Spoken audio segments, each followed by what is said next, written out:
احمر کی دادی جان کے پاس ایک کالی مرغی تھی۔ آج کل یہ مرغی کچھ زیادہ ہی غصے میں رہنے لگی تھی۔ اس نے انڈے دینا بھی چھوڑ دیے تھے، بس پر پھیلا کر سارا دن کٹ کٹ کرتی رہتی۔ اس کی آنکھیں بھی سرخ ہو رہی تھیں۔ یہ دیکھ کر دادی جان نے سوچا کہ مرغی کو انڈوں پر بٹھا دینا چاہیے۔ چنانچہ وہ پڑوسن سے 1 درجن انڈے لے آئیں۔ ایک ٹوکری میں نرم خشک گھاس بچھا کر انڈے اس میں رکھ دیے گئے۔ پھر دادی جان کالی مرغی کو انڈوں کے پاس لائیں۔ مرغی نے جیسے ہی انڈے دیکھے تو خوشی سے پھول گئی اور ککو ککو کٹاک کرتی ہوئی ان انڈوں پر جا بیٹھی۔ بچوں نے یہ منظر بڑے غور سے دیکھا۔ احمر نے حیرت سے پوچھا، دادی جان، یہ انڈے مرغی کے نیچے کیوں رکھتی ہے؟ ان کا تو آملیٹ بنانا چاہیے تھا۔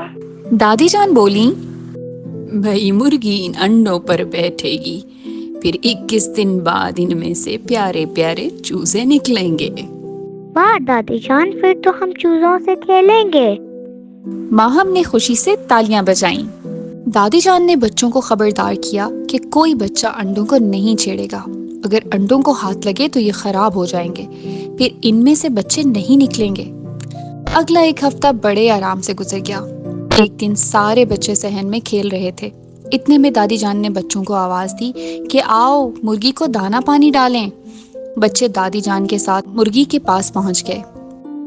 دادی جان ایک برتن میں دانا پانی ڈالنے لگیں۔ پھر انہوں نے مرغی کو اٹھایا اور انڈوں سے نیچے اتار دیا۔ مرغی کو بھوک لگی تھی، وہ جلدی جلدی دانا چگنے لگی۔ اس دوران احمر کی نظر مسلسل انڈوں پر تھی۔ وہ دیکھنا چاہ رہا تھا کہ ان سے بچے کیسے نکلیں گے۔ احمر نے دادی جان کی نظر بچا کر 2 انڈے ہاتھ میں پکڑنا چاہے، مگر یہ کیا، انڈے اس کے ہاتھ سے پھسلے اور ٹوٹ گئے۔ اس نے گھبرا کر ادھر ادھر دیکھا، لیکن سب بچے مرغی کو دیکھ رہے تھے۔ احمر بھی خاموشی سے پیچھے ہو کر کھڑا ہو گیا۔ اچانک دادی جان کی نظر انڈوں پر پڑی تو وہ پریشان ہو گئیں۔ انہوں نے بچوں سے پوچھا کہ یہ حرکت کس کی ہے؟ سب بچے خاموش رہے۔ ماہم نے احمر کو انڈے اٹھاتے دیکھ لیا تھا، لیکن وہ پھر بھی خاموش رہی۔ اصل میں وہ چگلی نہیں کرنا چاہتی تھی۔ وہ جانتی تھی کہ احمر سے غلطی ہوئی ہے۔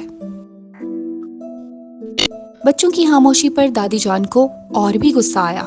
اس سے پہلے کہ وہ سب کو ڈانٹ پلاتی، احمر بولا، دادی جان، یہ میری غلطی ہے۔ میں نے انڈوں کو پکڑنا چاہا تھا، مگر وہ میرے ہاتھ سے چھوٹ گئے۔ میں بہت شرمندہ ہوں۔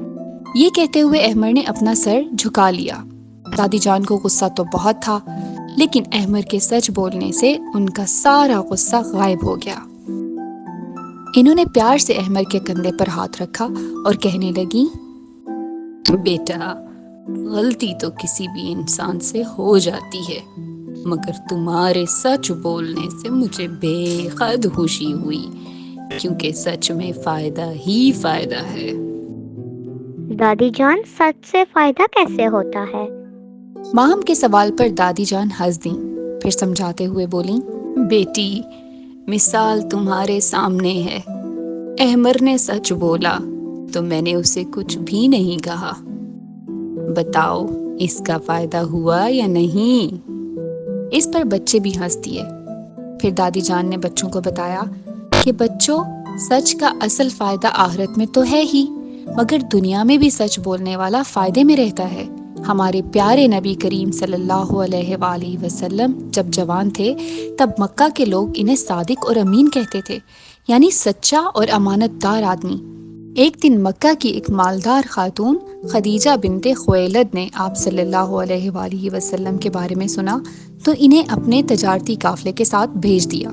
نبی کریم صلی اللہ علیہ وآلہ وسلم نے خریداروں کو مال کے بارے میں ہر بات درست بتائی، مال بیچنے کے لیے جھوٹ نہ بولا۔